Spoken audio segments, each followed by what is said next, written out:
Welcome to episode 98 of the Highly Relevant Podcast. I am your host, Jack Rico, and if you are new to the show, thank you for discovering us. This week's episode, I chat with film and culture critic Mike Sargent about two movies now out in theaters. Steve McQueen's female heist movie, Widows, and Mark Wahlberg's family film, Instant Family, just in time for Thanksgiving. Then I chat with Elisabeth Rosario. She is the founder of the Latinx newsletter, the Latinx Collective, to discuss why you should subscribe to a newsletter and how Latinx culture is here to stay. Let's begin with movies.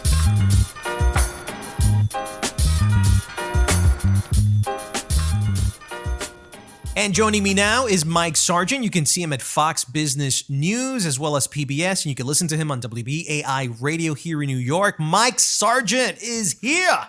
Jack Rico. Hey, Thanksgiving is right around the corner. Some really good movies are coming out. This is when Hollywood really puts out some of the best quality films of the year. I wouldn't say that every single one is a quality, but it's the one that has the most amount of draw. Why do you think they do this, Mike? Well, because first of all, this is the season.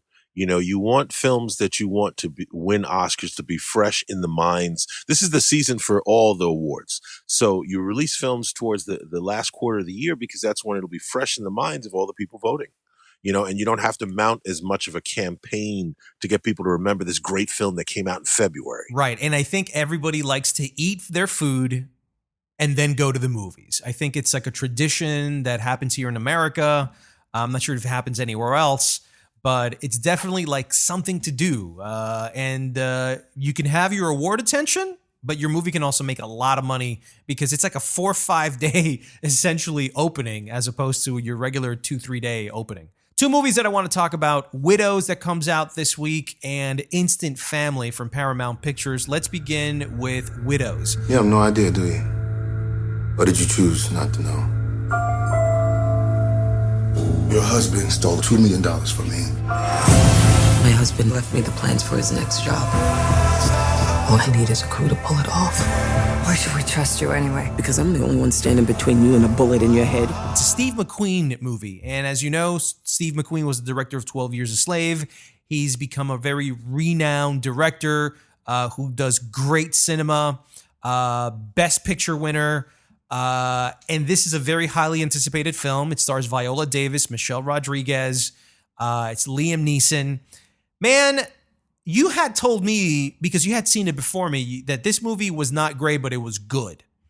And I said, that good? What does that good mean? And I think what I was trying to figure out during the film is, where does this good rank? Is it good enough for me to go see it and recommend it, or is it good enough for me to see it on DVD? And I got to tell you, that opening scene was crazy. Mm-hmm. Holy smokes. Here's what I recommend. If you're going to go see Widows, according to GoldDerby.com, top 10 films to be considered for an Oscar picture. Okay? I was pretty astounded by that. But it's making an argument that it is a fantastic film to see, and it's making an argument that it has a potential to be talked about in some way, either Best Director, maybe Best Actress in Viola Davis, and that's probably where I probably see it. Regardless, great thriller. If you want to see a fantastic, remarkable director at the height of his powers, working on an action thriller almost, or like a drama thriller, this movie gives you everything you want. Even the twists that a lot of people are expecting in Liam Neeson movies, they're here. And so, Mike, I thought it was above average. I thought it was a little better than good. I wouldn't call it great because it did have some defects. But Right. Man, much like movies that you weren't expecting them to be anything, and they leave a lasting impact on you, I think Widows did a great job of that. Well, I agree with everything you said. I would say that, and I didn't want to bias your opinion, I would say it's very good. It's a very good movie. It does a lot of things. And you mentioned it is Steve McQueen, but the co-writer is Gillian Flynn, the best-selling author who did Gone Girl. So that's definitely significant. And, you know, it's a movie that breaks a lot of conventions. It does some things through the course of this story. We see things we've never seen before. Not just these female characters being so empowered to do what they do, but even the interracial relationship, which is so in your face from the opening scene and something you really don't expect, and the fact that they don't not mention certain things, but they also don't.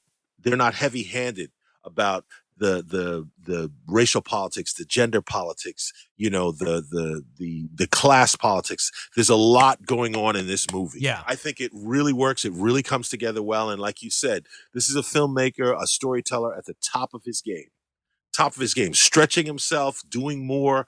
And the cast, Yeah. I love Daniel Kaluuya, does a great part. He's Jackie the actor Weaver, from Get Out. yes. Robert Jackie Weaver, Duvall from The Robert Godfather. Everybody has their moment. Let me just kind of set up the premise. The premise about Widows is set in contemporary Chicago, and it's about 4 women whose husbands were thieves and were killed in a massacre between the SWAT team and them. And these thieves had stolen some money, but then they were killed. And so these 4 women are essentially left without anything and trying to figure out what to do next with their lives. So it essentially becomes like an Ocean's 11, Ocean's 8 heist movie towards the middle of the film. But it was done in such a cinematic, artistic way that it didn't feel like a hokey, campy heist movie because the cast was phenomenal. There wasn't really a lot of comedy here. It was very dramatic. And the damn action sequences, man. That opening shot, I'm still talking about it because it goes from dramatic scene to chaos. And it was one of the best opening scenes I've seen in 2018 in terms of grabbing your attention right off the bat. Well, it's a great opening also because what it does is you see all this action with all these characters you don't really know, but he smartly cast all these well-known actors. So you know them as actors, but you don't know who they are. And as the action's happening, you start to discover who they are. So now each time you cut back to the action, the stakes are a little higher. Yes. Because now you care about this character, and then we flash, and then we see, and you care about. So by the time the action's coming to its apex, you know who all these characters are. You don't want anybody to die, and of course, things start happening. What did you like about this film, and what do you think people should be expecting when they go see this film, if they should go see it? You mentioned Ocean's 8. Or whatever that last one was called. Yeah, Ocean's 8. Yeah, that was like pablum, in my opinion. I think this is more akin to Set It Off, which I think had sort of that gritty urban thing going. And this has people, it has bad guys who, we know they're bad. We have female characters who we like, but they're doing things that you might question their ethics. So there's a lot of things here. What I think you'll like about it is the diversity of characters, how they all come from different worlds, and they all collide in some of the best way. Part of the Widows team is 2 Black women, Viola Davis and Cynthia Erivo, Michelle Rodriguez, a Latina, and they speak Spanish in the film too. Yes, they do. They have like full Spanish-speaking scenes. Yes. And I thought that was great. And they included a Latina family, which was Michelle. So I thought that it did a fantastic job of making it seem more realistic and more in tone with today's. I agree. That's what I meant. Where we're meeting characters from literally different worlds, different cultures, different class, and different levels of corruption. From the part of the gang to the head of the gang to who the head of the gang is working with. Right. And beyond, up to politicians as well. So now let's talk about Instant Family. There's so many kids in foster care, and they're having an orientation. Ellie, people who take in foster kids are really special. The kind of people who volunteer when it's not even a holiday. We don't even volunteer on a holiday. Look at the big kids. Everybody's avoiding them. I'm gonna go and say hi. But they're teenagers, okay? They use drugs, and they watch people playing video games on YouTube. We're not equipped for any of that. Hi! Just FYI, we can all hear you. It's okay. Go mingle with the kitties and don't give it another thought. Bye-bye. I had a chance to see this a while back. Paramount Pictures had called me in for a very, very early screening. This is a movie that stars Mark Wahlberg, Rose Byrne. It has Isabel Moner, which is the new Selena Gomez. And it's directed by a guy named Sean Anders. And I had not really heard of Sean Anders. Do you know him? I know him from a couple other things he did. I mean, he hasn't done anything great. I mean, he did Daddy's Home, Yeah, he's done a lot of Adam Sandler right. movies. That kind of thing. He did Horrible Bosses, 2, We're the Millers. So he's good at heartwarming comedies. Yeah, but also high concept. His claim to fame was Hot Tub Time Machine. That was the thing that put him on the map. Yeah, that was pretty creative. But that yeah, one that you got to was see, yeah, with a couple of psychedelics in you. Well, he also did Mr. Popper's Penguins.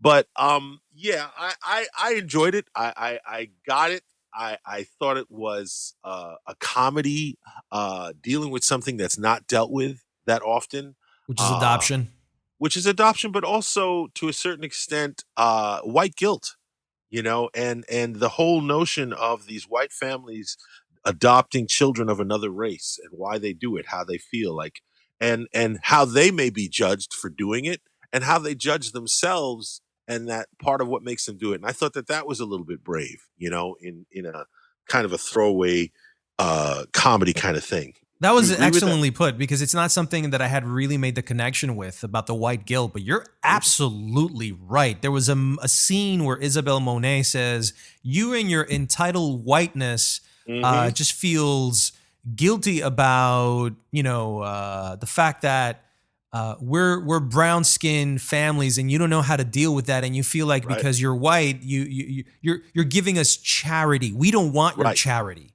Right. And that kind of made her kind of rethink her assessment of why she was adopting kids. Exactly. Was she really doing it for the charity reasons to make herself feel good? Or was she really doing it because she wanted a family? And again, to address that in a comedy and to not skip over that, I thought that was pretty brave. So the movie is essentially an adoption Thanksgiving family film. It's perfect for Thanksgiving, but it's a lot more realistic in terms with the process of how to adopt kids. So if you're listening to the podcast and you've ever been in a situation where you've either adopted someone or know someone that has adopted someone and you've had conversations with them, you are adopted, exactly. Then this is a really interesting film where, yes, it's a comedy, so you will laugh. There's a lot of realistic confrontations and a lot of truths that are being said here that I didn't necessarily think belonged a part of this comedy. And Sean Anders, the director, this is almost a biographical story. Yes, it is. Yes, it is. He went through this, him and his wife, wanted a family, but they thought that they had already been too old to have a family. And they started talking about adoption, and not adopting a baby, but adopting like older children up to a teenager. And they adopted 3 Latino kids. And Isabel Moner is the older one. And it was about how a white family adopts a Latino 3 Latino kids, and how that interaction with their social circle, with their neighborhood, with their neighbors, how that all sort of clashed, and how they thought it was all going to be easy because they researched and prepared. And what you can never prepare for is getting to know someone for the very first time and then all of a sudden acting like your mom and dad when you're really not. What I love about comedy and science fiction, and I think what they have in common, and if you know me, you may have heard me say this before, is that comedy and science fiction have the ability to disarm you enough as a viewer, as a story, to allow you to talk about the human condition and talk about things that you couldn't in a drama. You can address things you couldn't. If you address this in a drama, I don't think this film would have worked. I think people would have turned off. Nobody would have gotten it. People would not necessarily want to see a film about the trials and tribulations of, adopting and white guilt and all. I don't think people would want to. But I think in a comedy, I think that is the perfect place to address these things. So I think there's room for comedy with social commentary, because I feel that's part of what's wrong with comedy. You're at Thanksgiving, you're eating your dinner, and you could watch Widows, which is more of an action thriller, but done very cinematically and almost to an artistic way. So this is a very high quality action thriller in terms of Widows. Instant Family, I think, is something you can take your grandmother to, you can take anybody to, because it really hits home on the definition of what family is. Family is not, what this movie is telling you is that family isn't necessarily family by blood. Family is when you commit to taking care of someone, to going through all the trials and tribulations and the struggles of growing up with someone and taking care of them and loving them in a different way. And this movie really puts that out there. It even goes and talks a lot about some of the conflicts and some of the cons about adopting and how this is not easy. The movie tells you adoption is not easy. And, you know, it's interesting, too. One of the other things I think this movie does, you know, besides being family friendly, but like a movie we talked about last week, you know, a good comedy will have a lot of small parts done really well. I think the takeaway here is that if you're going to go see Instant Family, get ready to laugh. I'm not sure if Mark Wahlberg was the best cast play the father. He pushes a little too hard. He pushes a little too hard, and I just don't see him as a father adopting 3 Latino kids. You know, I also don't see him doing that. No. It was hard for me to swallow him doing the Transformers. So I was just going to say that. I was just going to say it's hard for me to believe him fighting big robots. But we've gotten used to it, and you know he's a likable guy, so it gets through. Yes. Well, I definitely think it's worth seeing. It's definitely a good family film, and it is fun. And like you said, you'll be surprised at what they cover, because you really wouldn't think they would. Mike Sargent, Fox Business News, PBS, WBAI Radio in New York. Thanks a lot, man, for coming on and talking a little bit of movies. Happy Thanksgiving. All right, you too, man.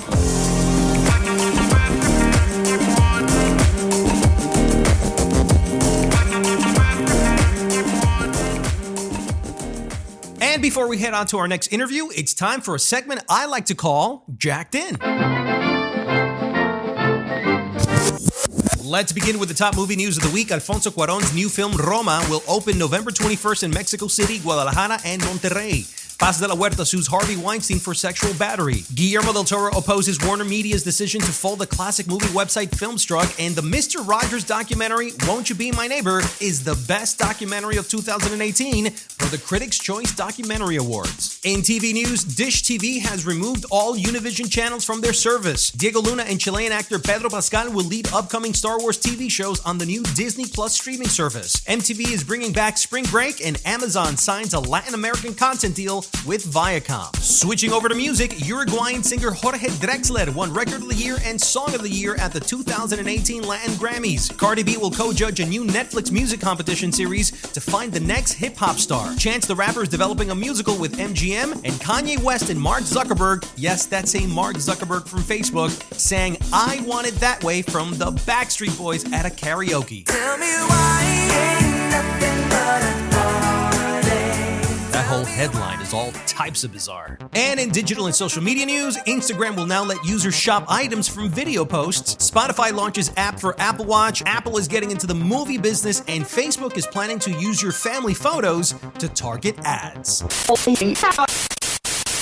Earlier this year, I stumbled on a newsletter for Latinx's called the Latinx Collective, and it was really the first time I had seen a newsletter addressed to someone like me. Elisabeth Rosario, the creator of the Latinx Collective, joins me now to discuss the importance of newsletters, Latinx culture, and why there's a dearth of Latinos in Silicon Valley.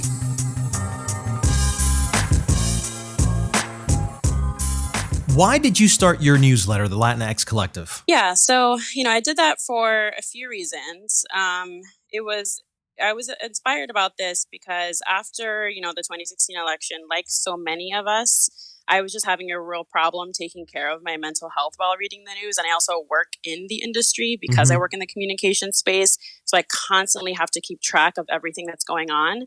And I just, I can't escape it. I can't turn it off. And so there were two main issues that I was having. And that was around how the Latino community was being portrayed, both by the administration as well as the mainstream media. And so, I mean, you know, those were basically that any coverage that had to do with us, any stories or perspectives being shared about our community was making it appear as if we were a burden on this country, as if we were not contributing anything positive.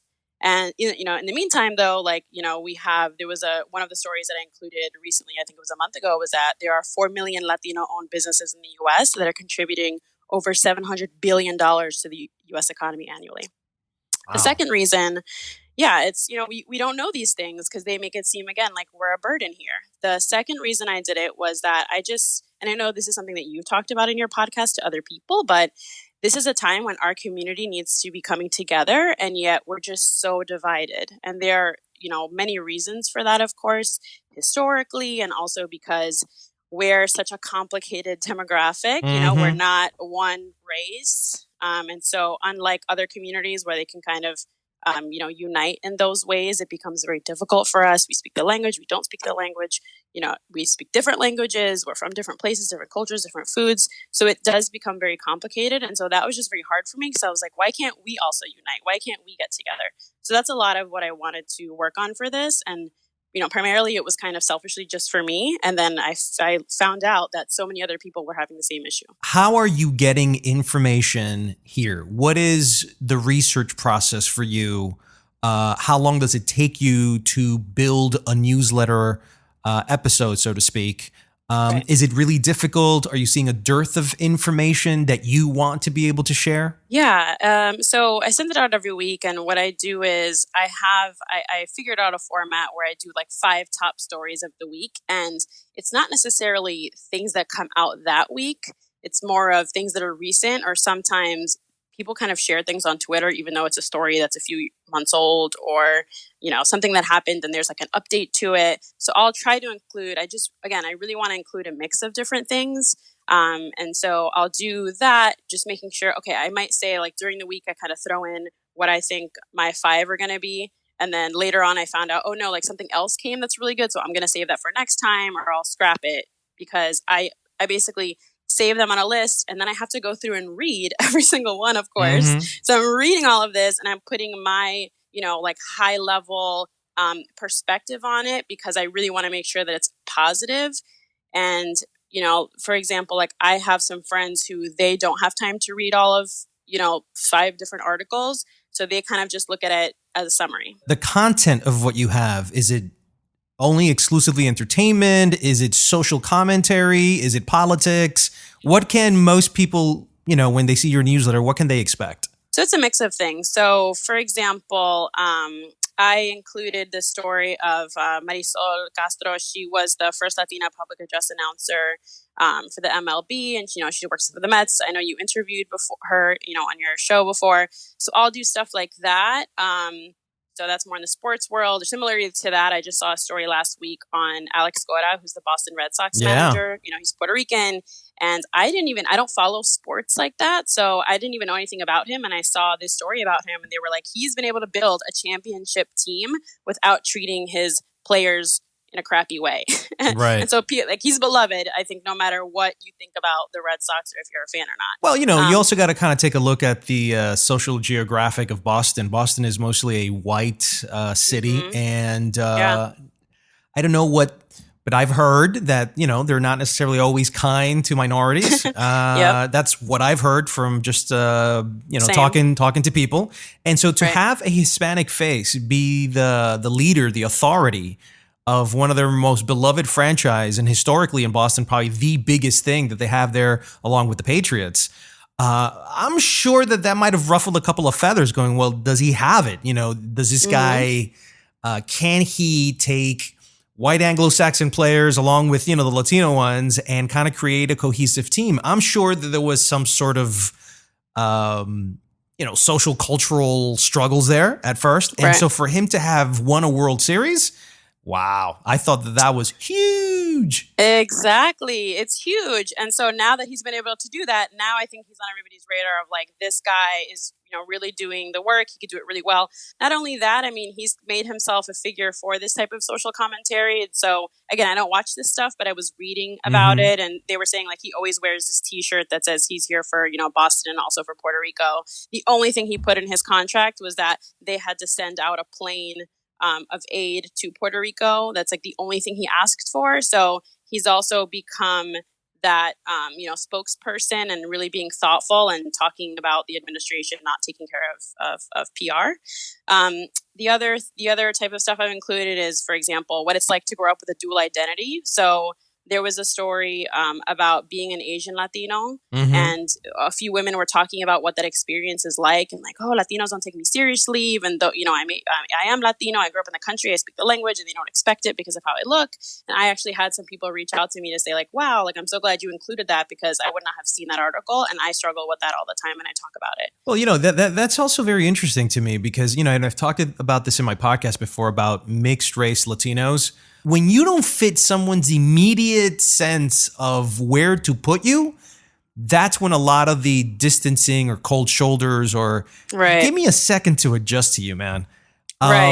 Which happens with transgenders, et cetera, when it's baffling to some people because they've grown up in a particular way and they don't know exactly how to compartmentalize you. Right. I mean, this is kind of similar to the whole term Latinx and people kind of fighting it. That is a non-gendered way of saying Latino. I went to a doctor's office recently and they did ask me, they said, what's your race?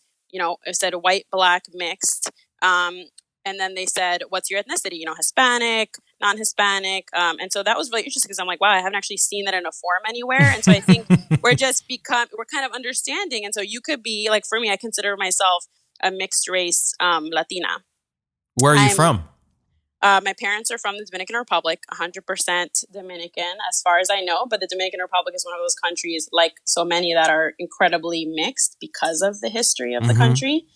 So, growing up, people are like, oh, where are you from? And, some people would say, you don't look Dominican, you look Cuban, you look Puerto Rican, you look Peruvian. I'm like, what? Yeah, those days are over where you can just look at somebody and go, oh, okay, I know where you're from.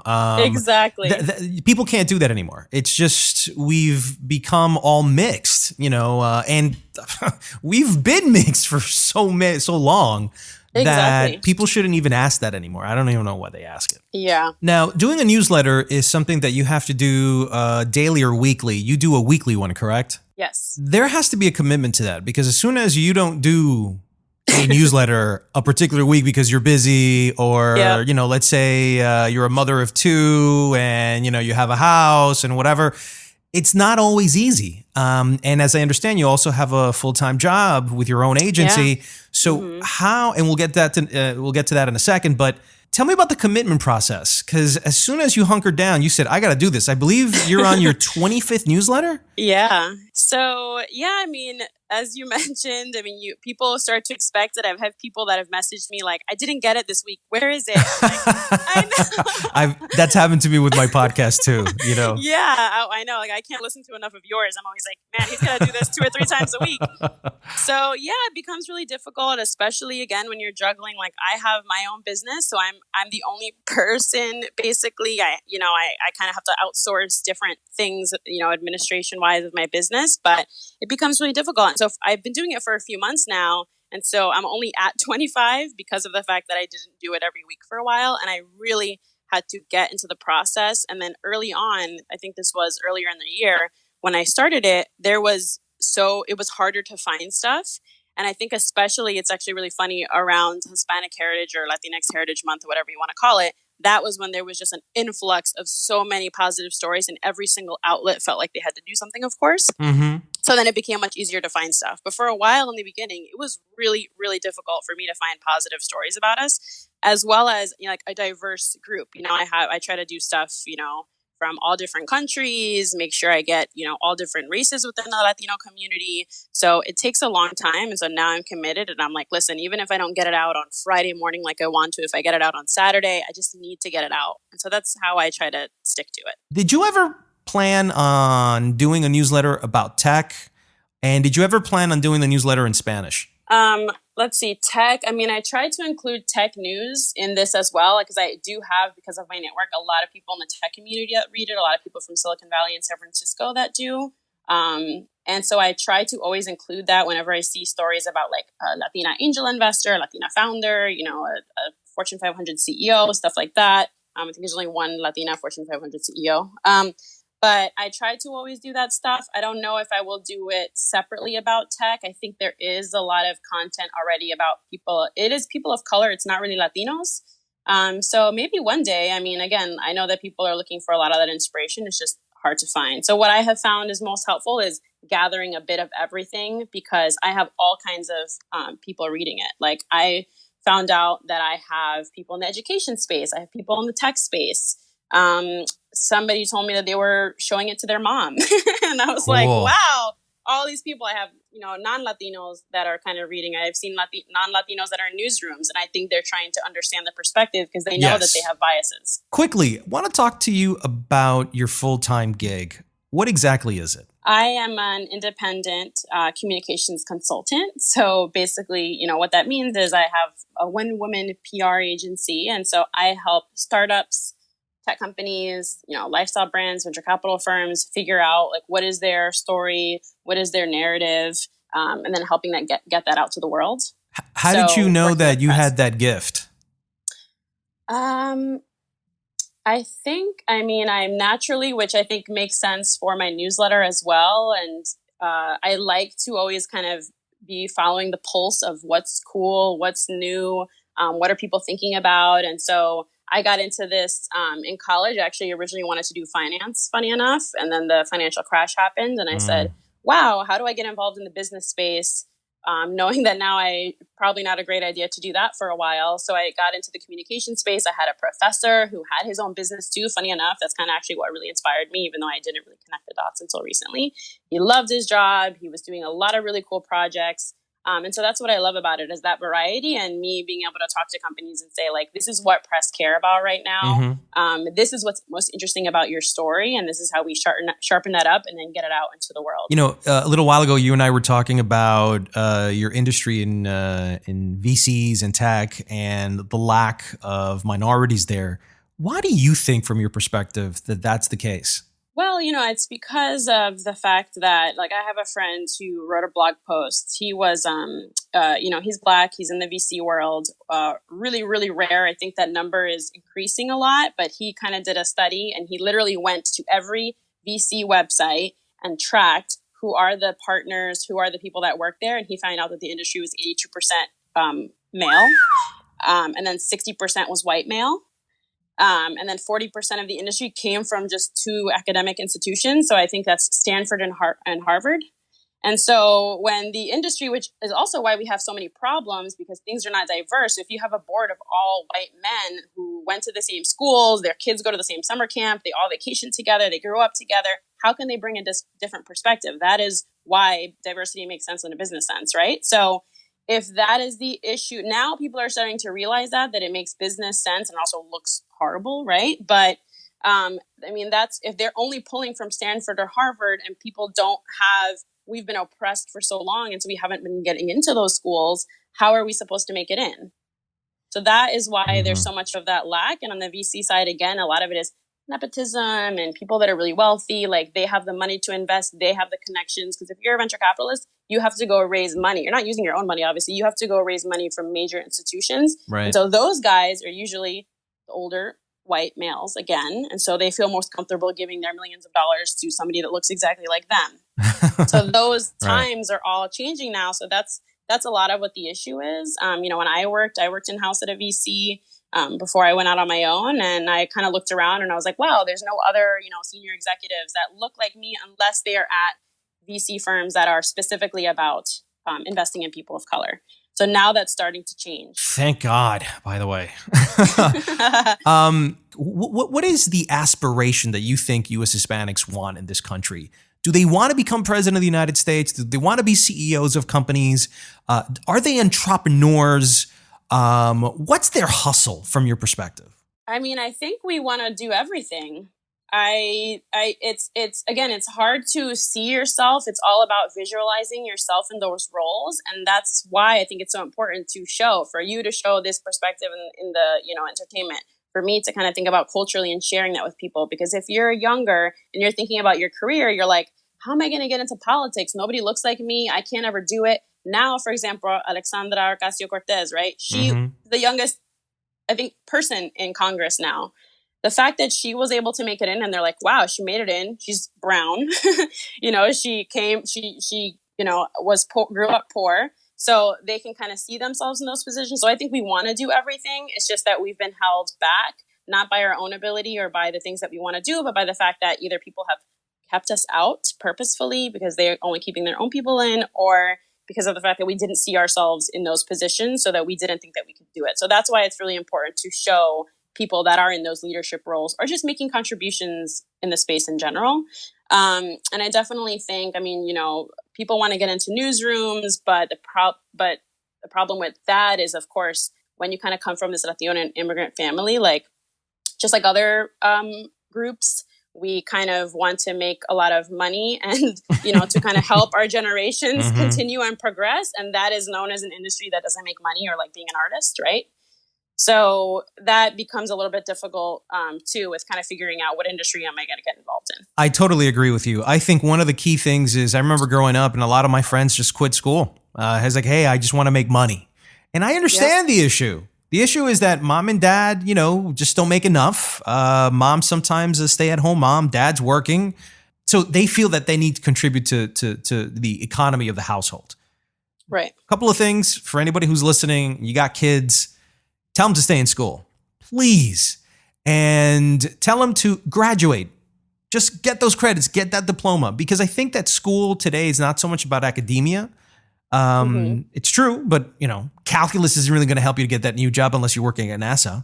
Right. But it's really about life experiences and meeting other people and creating networks and relationships that when you graduate, you know those people. And those people will think of you because you were impressive, because you know how to articulate yourself. The other thing is, try and fit in many, many social circles outside of your own. What I've noticed about just me in particular is I speak English and I speak Spanish. But when I speak English without a Hispanic accent. And when I speak Spanish, I speak it without an American English accent. I just sound Latino.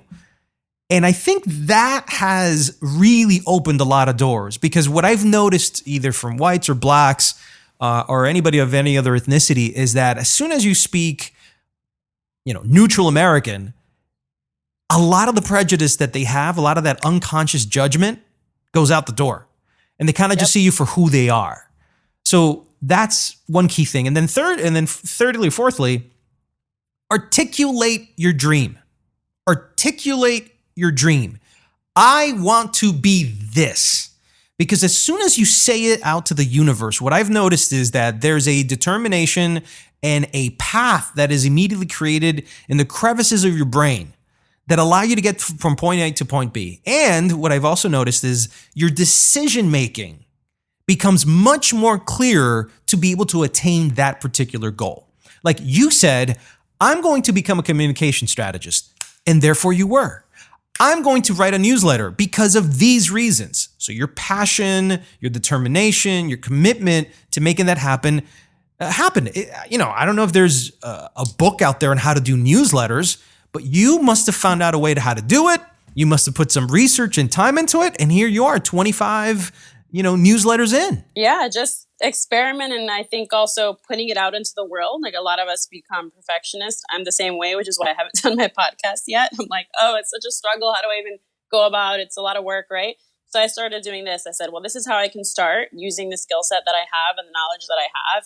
And I'm just experimenting and putting it out there. It's not always perfect. I've had like typos even. And I tell people, well, I'm sorry because I'm doing it in the middle of the night and it takes me hours to do it. I'm just putting it out, and I've been able to get such great feedback, and people will send me like, this is what I use it for, or like, here's a suggestion I have for an article, or, they're just able to give you feedback. But if you don't get it out the door, then you will never know. There's a great quote that I heard that said, perfectionism is the enemy of creation.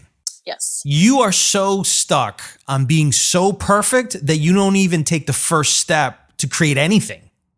Oh, well, if I don't have this tool, and if I don't have this camera, and if I don't have this amount of money, and if I don't have this guest, and I don't have this, you make too much excuses because you want to create something perfect. Let me tell you something. Average for the first time is okay. As long as it's not terrible, and you know you're at least decent and good at what you do, just go ahead and do it, because everybody doesn't mind the evolution. I mean, we do this with sports. Some team, like the New York Knicks, are rebuilding their team. The arena is packed with people. They're okay with it. Yeah. With you being average at the get-go, because the expectation is that you're not going to be average forever. The expectation is you're going to get better the more you practice, the more you write, the more you do podcasts, the more you do whatever it is that you do. Do it often, and you'll start noticing how you get better until you're great. And then when you're great, we all feel like we were a part of the journey with you. We all feel like, well, I knew him when he was there. Remember when he used to do those mistakes? But now look at him. He's so great. You know, they feel that they contributed to your success. And I think that relationship is always great. So start off the bat. Be average. That's fine. I mean, if you're great right off the bat, bonus for you. But if not, just go ahead and be okay with it, you know? Dude, you're so right. And I think even from coming from the space that I'm in, like now, you know, being a founder has become really glamorized. And so when even maybe not my generation, when I was younger, I mean, this whole VC and founder scene like wasn't as well known and popular and mainstream as it is today.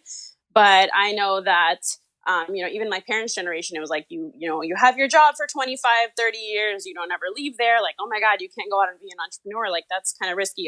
Then again, Latinos do, as we know, because a lot of times we can't survive in the mainstream spaces. And so the best way for us to survive and thrive is to go out and do our own thing. So it's a little bit different for us specifically. I agree. But I think that now, like kids that are like in their early 20s or even 18, like they have this stress of like, I want to be a founder and that's glamour and I'm an entrepreneur and I have to raise VC money. But you have to realize that if you do want to raise that money, like they're going to expect a lot from you. This is not a loan that you're getting lent. You know, like somebody's not just giving you money. Like you have to go improve and you have to ship product. You have to get feedback. You have to, you know, show like what you've been able to do. It's not just coming to somebody with a concept anymore. Especially when you don't have that background that they're expecting. I remember for me to get into the media, I knew that I wasn't going to walk up to NBC and say, hey, I'd love to be on the Today Show. That'd be great. Can you give me a shot? No. We know that's not going to happen. So what did I do? Internships. I did internships, like 3-4 internships, just to get my foot in the door. I used a lot of the money, my financial aid money that I had for school. And I was broke at one point, you know. Same. But I used it because I thought those internships really were a way of getting into the industry that I wanted to get into, knowing that that my resume wasn't good enough. So by offering my services for free for a limited time, not to be abused, 3-4 months, that really helped. My first internship was in the fashion space. I realized it was really not something that I wanted.